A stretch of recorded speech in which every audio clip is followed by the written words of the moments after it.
Nama koalisi pendukung Baca Pres Prabowo Subianto berubah menjadi Koalisi Indonesia Maju.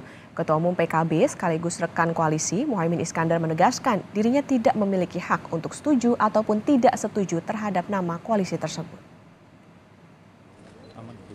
Ketua Umum Partai Gerindra Prabowo Subianto resmi mengumumkan nama Koalisi Indonesia Maju dalam HUT PAN ke-25 Senin kemarin. Nama koalisi baru terbentuk setelah bertambahnya anggota koalisi baru yakni Golkar, PAN, dan PBB. Sebelumnya PKB dan Gerindra terlebih dahulu membentuk Koalisi Kebangkitan Indonesia Raya. Muhaimin sendiri baru mengetahui nama Koalisi Indonesia Maju setiba dirinya di acara ulang tahun PAN.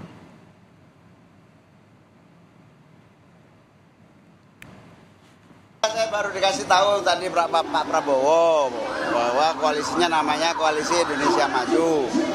Tentu saya akan lapor ke partai bahwa perkembangannya sudah berubah, berarti KKIR dibubarkan dong. Nah, saya nggak tahu, saya akan lapor ke partai dulu. Saya nggak tahu, bahkan saya baru dikasih tahu. Tapi setuju sama Indonesia Maju. Apa?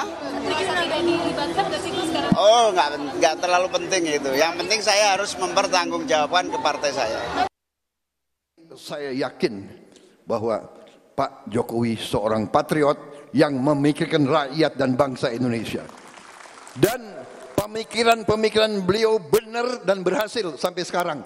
Dan untuk itulah saya sepenuh hati, saya ingin teruskan perjuangan beliau dan bersama tim kita, tadi kita berembuk, para ketua umum tadi berembuk walaupun sebentar, ya Pak Zul, Pak Erlangga, Gus sama Profesor, kita sepakat koalisi kita beri nama Koalisi Indonesia Maju.